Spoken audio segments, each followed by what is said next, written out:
আসসালামু আলাইকুম, আমি জনি ফ্রম লন্ডন থেকে নতুন একটা ভিডিওতে সকলকে স্বাগতম। আজকে যে বিষয়টা নিয়ে কথা বলবো, অনেকেই আছেন অনার্সে আসতে চাচ্ছেন, এমন একজন স্টুডেন্টের সাথে কথা বলবো যে অলরেডি ইউকে তে চলে আসছে অনার্সে। কিভাবে আসছে, এই বাস্তব অভিজ্ঞতা সে কিভাবে প্রসেস করেছিল, সকল বিষয়টা আপনাদের সাথে শেয়ার করব, আপনাদেরকে তুলে ধরবো কিভাবে আপনারাও চাইলে অনার্সে আসতে পারেন, কত টাকা তার খরচ হয়েছে, এই বিস্তারিত সকল প্রশ্নের উত্তর ইনশাল্লাহ ভিডিওটা দেখলে পেয়ে যাবেন যারা অনার্সে আসতে চাচ্ছেন। দেখে নিচ্ছি নাইমকে। Naim, please come here. আসসালামু আলাইকুম। নাইম আমার অত্যন্ত কাছের একটা ছোট ভাই, অলরেডি চলে আসছে। আসলে রক্তের সম্পর্ক থেকেও বড় কিছু সম্পর্ক তৈরি হয়, যেটা আপনারা এখানে আসলে বুঝতে পারবেন। এখানে আসলে দেখবেন বাঙালির সাথে বাঙালিদের, যখন আপনি দেখবেন কোনো বাঙালি ছোট ভাই আসতেছে বা কেউ আসতেছে, তখন আপনার আন্তরিকতাই প্রকাশ পাবে। আপনার সাথে মেশার পরে আপনি বুঝতে পারবেন যে রক্তের সম্পর্ক থেকেও বড় কিছু সম্পর্ক তৈরি হয়ে যেতে পারে। তো আজকে নাইমের কাছ থেকে শুনবো, যেহেতু রিসেন্টলি চলে আসছে, ওর সকল অভিজ্ঞতা সম্পর্কে ও আমাদেরকে বলবে। আমি ওকে কোশ্চেন করব, আপনাদের প্রশ্নগুলোই আমি ওয়ান বাই ওয়ান করব, তাহলে আপনারাও ক্লিয়ার হয়ে যাবেন। নাইমকে প্রথমে জিজ্ঞেস করব, নাইম তুমি কোন ইউনিভার্সিটিতে আসছো এখানে? আমি ইউনিভার্সিটি অফ হার্টফোর্ডশায়ারে আসছি। ওকে নাইম, ইউনিভার্সিটি অফ হার্টফোর্ডশায়ারে আসছে। নাইম তোমার টিউশন ফি কত ইয়ারলি? আমার tuition fee yearly 15,500, after scholarship 13,500। ওকে নাইম, তোমার এই ইউনিভার্সিটি আসার প্রসেসটা প্রথমে কিভাবে শুরু করেছিলে? মানে তোমার কি কি ডকুমেন্টস প্রয়োজন হয়েছিল ইউনিভার্সিটিতে অ্যাপ্লাই করার জন্য? ফার্স্টে ইউনিভার্সিটি অ্যাপ্লাই করার জন্য আইএলস, তারপর SSC HSC certificate plus transcript. English language test লাগছিল না? হ্যাঁ, ইংলিশ ল্যাঙ্গুয়েজ টেস্টটা অবশ্যই লাগবে, কারণ এটা ছাড়া এখানে অ্যাপ্লাই করা যায় না। ইংলিশ ল্যাঙ্গুয়েজ টেস্ট লাগছে। তোমার আইএলটিএস এ কত পয়েন্ট ছিল? 7। ওভারঅল 7? জি। No band less than 6.5। Naim, তোমার কি কোনো রিকমেন্ডেশন লেটার লাগছিল? হ্যাঁ, এটা হচ্ছে এইচএসসি যে কলেজ থেকে পাস করেছি ওই কলেজ থেকে একটা রিকমেন্ডেশন লেটার লাগে, আমি এটা নিয়েছিলাম কলেজ থেকে। যারা অনার্সে অ্যাপ্লাই করবেন এই সকল সার্টিফিকেটগুলো সংগ্রহ করবেন, অ্যাপ্লাই করবেন। দেন তুমি কয়টা ইউনিভার্সিটিতে অ্যাপ্লাই করেছিলে? আমি 2টা ইউনিভার্সিটিতে অ্যাপ্লাই করেছিলাম, কিন্তু একটাতেই প্রসেস করেছি। তোমার এই জন্য কি এজেন্সিতে কোনো টাকা দিতে হয়েছে? না, এই ইউনিভার্সিটিতে অ্যাপ্লাই করার জন্য এজেন্সিকে কোনো টাকা দিতে হয় না। আপনারা জেনে গেলেন, ইউকেতে সকল ইউনিভার্সিটিতে অ্যাপ্লাই করতে হলে ইউনিভার্সিটি বা এজেন্সিকে 1 টাকাও আপনাকে দিতে হবে না। ইউনিভার্সিটি থেকে সকল প্রসেস এজেন্সিগুলো আপনাকে ফ্রি অফ কস্টে করে দিবে। টাইম, তুমি আমার নেক্সট একটা কোশ্চেনের উত্তর দাও। তোমার এই সকল প্রসেসে কত মাস সময় লাগছিল? আমার তো খুব একটা টাইম লাগে নাই, যেদিন অ্যাপ্লাই করছি তারপরের দিন অফার লেটার চলে আসছে। আমি ইউনিভার্সিটিতে অ্যাপ্লাই করেছিলাম অক্টোবরের লাস্টের দিকে, 30 তারিখের দিকে হবে। পরের দিন অফার লেটার চলে আসে। দেন আমি ব্যাংকে যাই, ব্যাংকে গিয়ে হচ্ছে এফডিআর জন্য অ্যাপ্লাই করি। তার পরবর্তীতে আস্তে আস্তে বাকি প্রসেসগুলো করেছি। তোমার কোর্সটা তো 3 বছরের। হ্যাঁ, আমার কোর্স 3 বছরের। ওকে, তুমি ইউনিভার্সিটিতে কত হাজার পাউন্ড জমা দিয়েছো? 5,000 ডিপোজিট করেছি। আসার পরে এনরোলমেন্টের সময় কি কি কাগজপত্র তোমার প্রয়োজন হয়েছিল? ইউনিভার্সিটিতে এনরোলমেন্টের জন্য পাসপোর্ট, বোর্ডিং পাস আর ই ভিসা লাগে, ই ভিসা। দেন হচ্ছে ওইখানে গেলে তারপর ওরা ভিতরে পাঠিয়ে দেয়। এগুলো নেওয়ার পর ওইখানে ইউনিভার্সিটিতে বাসার অ্যাড্রেস এবং পরিচিত কোনো ফ্রেন্ড বা ব্রাদার ও সিস্টারের অ্যাড্রেস চাই, এই, আর কিছু লাগে না। তো আসার পরে একজন স্টুডেন্টের প্রথম কাজটা কি হয়? যে অ্যাজ লাইক ই ভিসা অ্যাপ্লাই করা, তারপরে এনআই অ্যাপ্লিকেশন করা, তারপরে ব্যাংক অ্যাকাউন্ট করা, এইগুলো কি তুমি সব করেছো? হ্যাঁ, আসার পরে ই ভিসা করতে হয়, এনআর জন্য অ্যাপ্লাই করতে হয় এবং অনলাইন বিভিন্ন ব্যাংক আছে, ব্যাংকে অ্যাপ্লাই করতে হয়। তুমি আসার পরে কি জিনিসটা বুঝতে পারছো? এখানে প্রথম যে জিনিসটা দরকার সেটা কি? আসার পরে ফার্স্টে যেটা দরকার সেটা হচ্ছে অ্যাকোমোডেশন। অবশ্যই থাকার ব্যবস্থা করে তারপর দেশ থেকে আসতে হবে, না হলে অনেক বিপদে পড়তে হয়। রাইট, এখানে অ্যাকোমোডেশনটা বেশি জরুরি, বিকজ আপনি যখন যত অ্যাপ্লিকেশন করবেন আপনার সব কিছু একটা হার্ড কপি সেন্ড করা হয় পোস্ট অফিসের মাধ্যমে। তো ওইটা আপনার যে অ্যাড্রেস থাকে ওখানে সেন্ড করে দেয়, এবং অ্যাড্রেস ছাড়া আপনি কোনোভাবেই কোনো কিছু অ্যাপ্লিকেশন সাবমিট করতে পারবেন না। আমি কি সঠিক বলেছি? হ্যাঁ, অবশ্যই এগুলা সবই করতে হয়, না হলে আপনার কোনো অ্যাড্রেসে আপনার এনআই এর জন্য যেই মেলটা আসবে সেটা পাবেন না, তারপর কার্ড পাবেন না। তো অবশ্যই অ্যাকোমোডেশন ম্যানেজ করতে হবে। আর সব থেকে বড় কথা হচ্ছে আসার পরে আপনি কোথাও থাকতে পারবেন না, বাইরে হোমলেস থাকতে হবে। একজন অনার্সে স্টুডেন্ট যদি আসে, তুমি এই যে 1 সপ্তাহের অভিজ্ঞতা থেকে তোমার কি মনে হয়েছে, সে কি তার স্টাডিটা কমপ্লিট করতে পারবে? যে কত ইয়ারের টিউশন ফি যদি সে দিয়ে আসে তাহলে সে সেটা কমপ্লিট করতে পারবে? মাস্টার্সে থেকে ব্যাচেলারে আসাটা একটু টাফ, কারণ হচ্ছে এখানে 3 ইয়ার 4 ইয়ারের কোর্স থাকে, তো অনেক লং টাইম কষ্ট করতে হয়। তো আমি মনে করি ফার্স্ট ইয়ারের ফিজটা দিয়ে আসলে অনেকটা ইজি হয়ে যায়, কারণ ফার্স্ট ইয়ারের ফিজ যদি একটা স্টুডেন্ট দিয়ে আসে তাহলে সে ফার্স্ট ইয়ারে 1-2 মাস পর থেকে যে জব করে যা ইনকাম করবে সেটা দিয়ে তার অ্যাকোমোডেশন, লিভিং কস্ট, পাশাপাশি যদি কিছু টাকা সেভ করতে পারে, অ্যান্ড ভ্যাকেশনে যদি ফুল টাইম জব করে কিছু টাকা সেভ করতে পারে, তাহলে সেকেন্ড ইয়ারের ফিজটা দেওয়া তুলনামূলক ইজি হয়ে যায়। তার মানে তুমি আমার সাথে এগ্রি যে কেউ যদি 1 ইয়ারের টিউশন ফি দিয়ে সে রিল্যাক্সে থাকতে পারবে 1 বছর, সে 1 বছর ফুল টাইম কাজ করলে সেকেন্ড ইয়ারের টিউশন ফি সে দিতে পারবে। মাঝখানে অল্প কিছু সাপোর্ট তার পরিবার থেকে লাগলেও লাগতে পারে, এটা ডিপেন্ড করে আপনার পরিশ্রম এবং আপনি কি ধরনের জব পাচ্ছেন এইটার উপরে সম্পূর্ণটা। তবে এখন ডিসেম্বর, জানুয়ারি, ফেব্রুয়ারি এই 3টা মাস একটু কোয়াইট যায়, এই টাইমে একটু জব কম পাওয়া যায়। এছাড়া সামার টাইম চলে আসলে জবগুলো অ্যাভেলেবেল হয়ে যায়। তুমি তো এইটাই আসার পরে দেখছো, এক সপ্তাহের তোমার এক্সপিরিয়েন্সটা তো এইটাই বলে নাকি? হ্যাঁ, আমি আসার পর থেকে দেখতেছি, এবং আমার সাথে যারা আছে তারা অনেকে জবের জন্য ট্রাই করতেছে, তো কেউ কোথাও জব পাচ্ছে না। কারণ অনেকের কাছে শুনছি, ভাইয়াদের কাছে শুনছি যে জানুয়ারি ফেব্রুয়ারি একটু কোয়াইট টাইম যায়। তো আমিও কয়েক জায়গায় গিয়েছি, তো জব অ্যাভেলেবেল নাই। আশা করি মার্চ থেকে অ্যাভেলেবেল হয়ে যাবে। এটা সত্য কথা, ডিসেম্বর, জানুয়ারি, ফেব্রুয়ারি এই 3টা মাস একটু কোয়াইট যায়। যারা অলরেডি, এরা তো নিউ আসছে, যারা অলরেডি এখানে জয়েন করা আছে তাদেরকেই আওয়ার দিচ্ছে, নতুন করে কাউকে নিচ্ছে না, এই জন্য প্রবলেমটা হয়ে যাচ্ছে। তবে ইউরোপের অন্য অন্য কান্ট্রি থেকে এই কান্ট্রিটা তোমার কাছে কি বেস্ট মনে হয় কিনা অন্য অন্য কান্ট্রির তুলনায়? হ্যাঁ, অবশ্যই ইউরোপের অন্যান্য কান্ট্রি থেকে এই কান্ট্রি তো অবশ্যই বেস্ট। ইউরোপের অনেক কান্ট্রি থেকে লোকজন এখানে এসে থাকতেছে, কাজ করতে আছে, তো অবশ্যই ভালো না হলে তো আর ওইখান থেকে আসতো না। আরেকটা জিনিস জানতে চাইবো, নাইম, তুমি কয়টা কান্ট্রি কনসিডার করেছো এই ইউকে তে আসার জন্য, এবং ওই কান্ট্রিগুলোর অসুবিধাগুলো কি ছিল এবং ইউকে সুবিধাটা কি ছিল, এইটা যদি আমাদের একটু বিস্তারিত বলতা। হ্যাঁ, ইউকেতে আসার আগে আমি অনেকগুলা কান্ট্রি কনসিডার করেছি। ফার্স্টে আমি ইউএসএ অ্যান্ড কানাডা দুইটা লিস্ট থেকে বাদ দিয়ে দিয়েছি, কারণ ইউএসএ ভিসা রেশিও খুবই খারাপ।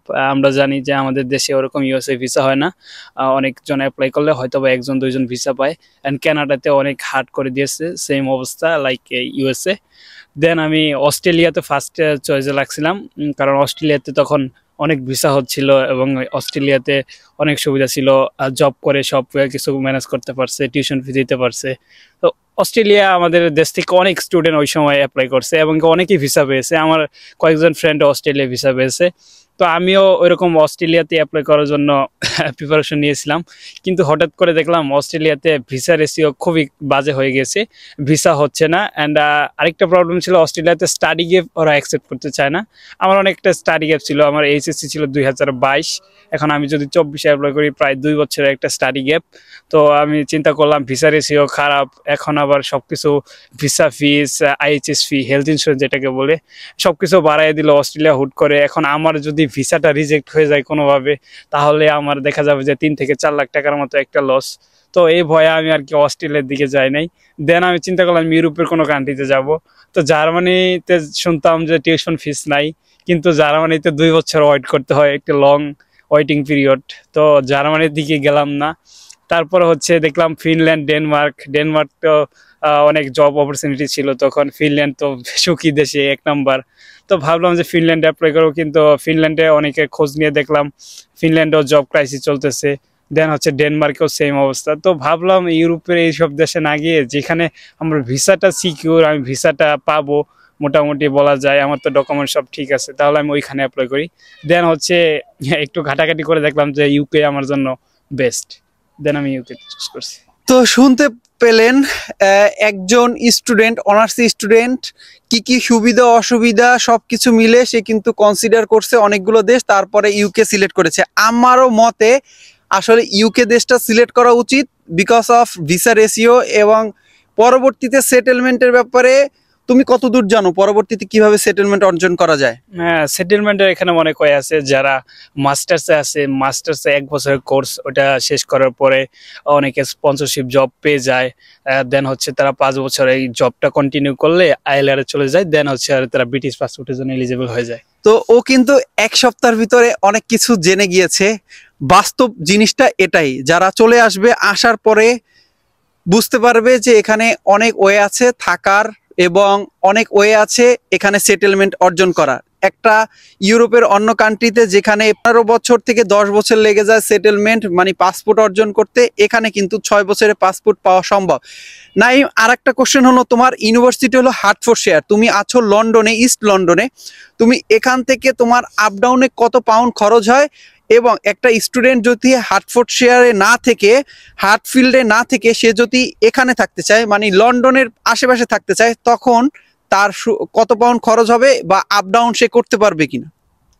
হ্যাঁ, অবশ্যই। আমাদের ইউনিভার্সিটিতে যত স্টুডেন্ট আছে ম্যাক্সিমাম স্টুডেন্টই লন্ডনের এদিকে থাকে। বিশেষ করে আমরা যারা এশিয়ান আছি, ইন্ডিয়া, পাকিস্তান, বাংলাদেশি, তারা চায় সবসময় লন্ডনের আশেপাশে থাকার জন্য, কারণ লন্ডন একটা অপরচুনিটি বেশি জবের জন্য।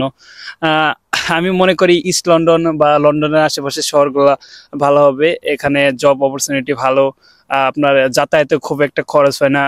ম্যাক্সিমাম দেখা যায় 15 থেকে 20 পাউন্ডে হয়ে যায়। আর স্টুডেন্ট কার্ড করে দিলে তো 30% ডিসকাউন্টের একটা ইয়ে পাবেন। তো আপনারা এখান থেকে ইজিলি যাতায়াত করতে পারবেন। আমার তো এখান থেকে যাইতে 15 পাউন্ড লাগে। তো এখন পর্যন্ত নাইম 30% ডিসকাউন্ট যে কার্ড আছে স্টুডেন্ট কার্ড, ওইটা যখন আপনার স্টাডি শেষ হবে তখন ওইটার ভ্যালিডিটি শেষ হয়ে যায়। তো এই কার্ডটা করলে 30% ডিসকাউন্ট পাবে, যেটা ও এখন পর্যন্ত করে নাই। ও করলে আরো 30% লেস পাবে। ওয়েস্টার, ফটো ওয়েস্টার কার্ড আছে যেটা 30% ডিসকাউন্ট পাওয়া যায়। রেল কার্ড আছে 30% ডিসকাউন্ট পাওয়া যায়। ওইটা যারা স্টুডেন্ট আছে অবশ্যই এসে করে নেবেন। একই সাথে নাইম, তুমি আমার আর একটা কোশ্চেন, তুমি এই দেশে আসার আগে অন্য অন্য সিটিগুলো নিয়ে ঘাটাঘাটি করেছিল, যেমন ওয়েলস, স্কটল্যান্ড, অন্য অন্য যে স্টেটগুলো আছে ওইগুলো সম্পর্কে তুমি ঘাটাঘাটি করেছিলে কিনা? ওইগুলোর জব অপরচুনিটি নিয়ে তুমি একটু, তুমি যদি ওয়েলসে যেতা তাহলে তো তোমার টিউশন ফি কম লাগতো, তুমি যদি স্কটল্যান্ডে যেতা তাহলে তো তোমার টিউশন ফি কম লাগতো। ইংল্যান্ডের থেকে অবশ্যই 1 থেকে 2,000 পাউন্ড কম টিউশন ফি, ইভেন দো আপনার অ্যাকোমোডেশন কষ্ট কম, কোনো প্রকার ট্রান্সপোর্টেশন কস্ট নাই। তাহলে কেন তুমি লন্ডনে আসলা? হ্যাঁ, আসলে লন্ডন হচ্ছে একটা হিউজ অপরচুনিটি জায়গা। সেই জায়গা থেকেই ফার্স্টে লন্ডন চুজ করা। আর ওয়েলস আমি কনসিডার করেছিলাম, কিন্তু ওয়েলস হচ্ছে কান্ট্রি সাইড, ওরকম লন্ডনের মতো এত বড় একটা শহর না। ম্যাক্সিমাম স্টুডেন্ট যারা ওয়েলসে যায় তারা কার্ডিফে থাকে। কার্ডিফে এখন অনেক জব ক্রাইসিস চলতেছে। তো আমি যদি নতুন যাই, এখানে এসেই দেখতেছি যে একদম কোয়াইট টাইম চলতেছে, তো ওইখানে তো আরো তো জব পাবো না অবশ্যই। তো এই চিন্তা করে আর কার্ডিফের দিকে যাই না, ওয়েলসে। আর স্কটল্যান্ড তো গ্রামের মতো, অনেক ওখানে ওরকম জব অপরচুনিটি নাই। তো ভাইয়ার একটা ফ্রেন্ড থাকে, তো শুনছিলাম যে ওই দিকে জব অপরচুনিটি ওরকম নাই, কিন্তু লিভিং কস্টটা যদিও কম, কিন্তু আমি তো জব পাবো না, এর কোনো সিউরিটি নাই যে এখানে জব করতে পারবো। আর আমি এদিকে লন্ডনের পরে বার্মিংহামটা একটু দেখছিলাম। বার্মিংহাম লন্ডনের মতো বড় সিটি, কিন্তু ভাই লন্ডনের মতো এত অপরচুনিটি কোথাও নাই। লন্ডন হচ্ছে সব জব এখানেই পাওয়া যায়। হ্যাঁ, এখানে আসলে এটা বুঝতে পারবেন লন্ডনে কতটা অপরচুনিটি রয়েছে আপনার জন্য। জব অপরচুনিটির কথা চিন্তা করে মূলত আমি কোথাও যাইনি, যদিও লিভিং কস্ট কম, কিন্তু এখানে ইনকামটা অন্যান্য জায়গার থেকে বেশি। যেখানে ইনকাম বেশি সেখানে খরচ তো একটু বেশি হবে, এটা স্বাভাবিক। এই জন্য আমি লন্ডনে চুজ করেছি। ওকে, নাইম কিন্তু অনেক কিছু ঘাটাঘাটি করেছে। আপনারাও যখন আসবেন আপনারাও অনেক কিছু বিশ্লেষণ করবেন, অনেক কিছু জানবেন।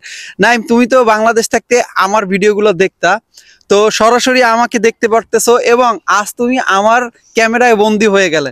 তোমার এই অনুভূতিটা কেমন, তোমার কাছে কেমন লাগতেছে? এবং আমি যে একই সাথে আর একটা জিনিস বলবা, যে আমি যে বলতাম একটা স্টুডেন্টে অবশ্যই 2 মাসের থাকা খাওয়ার টাকাটা নিয়ে আসা উচিত, এইটার সাথে তুমি কতটা একমত? হ্যাঁ, এটার সাথে আমি অবশ্যই একমত। আর যেটা বললেন সেটা হচ্ছে বাংলাদেশ থাকতে অবশ্যই আমি আপনার ভিডিও দেখতাম। তো আমি ইউটিউবে অনেক ভিডিও দেখতাম, লন্ডন ইউকে নিয়ে যারা ভিডিও করে তাদের ভিডিও আমি ফলো করতাম। তো হুট করে দেখলাম একদিন আপনার চ্যানেলটা আমার সামনে আসলো। তো ভাবলাম যে ভাই কি ভিডিও করতেছে নাকি, কি ভিডিও করে একটু দেখি।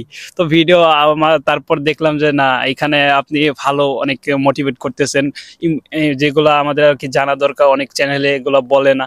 তো আমার কাছে একটু ইনফরমেটিভ মনে হলো, দেন হচ্ছে আমি ভিডিওগুলো দেখা শুরু করলাম। আর তারপর তো যখন ভিসা হয়ে গেল, এখানে আপনার কাছে চলে আসছি। তো এটা অবশ্যই অনেক ভালো লাগার একটা বিষয়, যার ভিডিও আমি বাংলাদেশে থাকতে দেখতাম তার সাথে আজকে আসি, এটা অনেক ভালো লাগতেছে।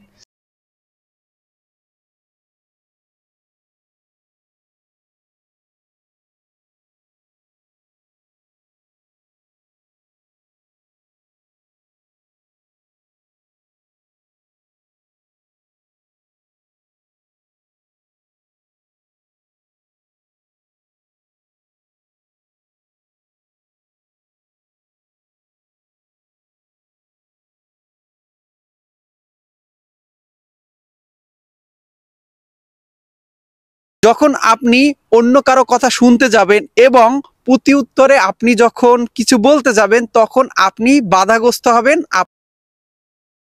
আসলে নাইমের ঠান্ডা লাগতেছে বিকজ ও এই ওয়েদারের সাথে এখনো অ্যাডজাস্ট হতে পারে নাই।